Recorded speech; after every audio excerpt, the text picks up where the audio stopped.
Selamat siang para hadirin sekalian, selamat datang di konferensi pers yang diadakan oleh PT Indofood pada hari ini.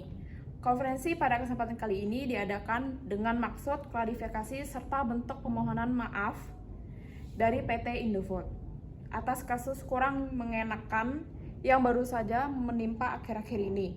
Konferensi dihadiri oleh beberapa pihak yang berperan penting, yaitu CEO PT Indofood, Ibu Alpinka SMB, serta perwakilan PR dari PT Indofood yaitu Ibu Angeline Esikom. Dilanjutkan dengan hadiran wartawan dari media Mata Panda, Kak Aurel. Karena waktu yang terbatas, langsung saja kita mulai konferensi pers pada hari ini. Oke, selamat siang semua. Perkenalkan, saya Alpinka selaku CEO PT Indofood. Pertama-tama ingin memohon maaf yang sebesar-besarnya terutama kepada kelompok perempuan pejuang Kali Surabaya atas apa yang terjadi pada bantaran kali di sekitar area pabrik yang tercemar akibat limbah yang berasal dari pabrik kami. Kami menyadari bahwa kejadian tersebut murni kesalahan dari pihak PT Indofood yang terlalu ceroboh dan kurang perhatian terhadap lingkungan. Oleh karena itu, kami menerima sanksi yang diberikan berupa denda sebesar 4 miliar rupiah yang nantinya akan disalurkan sebagai biaya pemulihan bantaran kali yang tercemar. PT Indofood juga akan melakukan beberapa aksi perubahan sebagai permohonan maaf. Mengenai kelanjutannya akan dijabarkan oleh tim PR PT Indofood. Terima kasih. Terima kasih Bu Alpinka, dan kepada Ibu Angeline selaku PR dari PT Indofood dipersilakan untuk berbicara. Baik, terima kasih atas perhatiannya. Selamat siang, saya Angeline Presida sebagai Public Relation dari PT Indofood akan memperjelas kasus yang sedang terjadi baru-baru ini. Jadi kasus yang menimpa perusahaan kami berawal dari tercemarnya bantaran kali di sekitar pabrik kami. Tercemarnya kali tersebut diakibatkan oleh sisa limbah plastik atau limbah pabrik yang tidak sengaja terbuang ke sungai saat pabrik melakukan pemfilteran limbah. Jadi sebagai gantinya, PT Indofood akan membayar denda sesuai dengan nominal yang tadi telah disebutkan oleh Ibu Alpinka dan mengadakan program-program CSR peduli lingkungan seperti mengadakan program pembersihan dan sterilisasi sungai.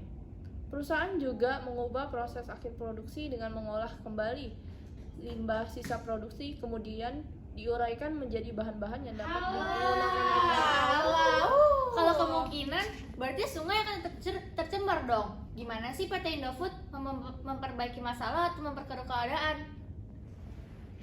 Oleh karena itu, kami sebagai perusahaan yang memiliki pabrik pastinya tidak bisa menghindari penciptaan limbah yang kemungkinan merusak alam sekitarnya. Namun kami memiliki alternatif lain untuk mencegah kerusakan tersebut terjadi.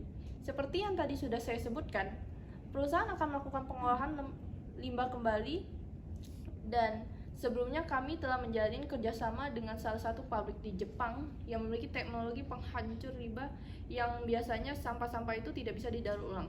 Sehingga dari hasil kerjasama tersebut, olahan limbah yang masih digunakan kembali akan kami proses, namun sisa olahan yang tidak bisa kami uraikan kembali akan dialihkan ke perusahaan Jepang untuk segera dihancurkan. Menurut info yang kami dapat, pengiriman limbah ke negara lain akan sulit dilakukan. Apalagi limbah tersebut hanya limbah sisa. Mana mungkin ada perusahaan Jepang yang mau menerima? Belum lagi harus membayar pajak, bea cukai, dan transportasi. Kita nggak mungkin kan mengirim limbah pakaian pengiriman udara. Coba pikir saja, kalau pakai pengiriman darat, apa pesawatnya nggak meledak? Kita malah harus menggunakan pengiriman darat yang jarak dari Indonesia ke Jepang aja udah sangat jauh dan butuh waktu yang lama. Belum lagi transit antar kapal truk. Ini bukannya kerjasama tapi malah nyusahin.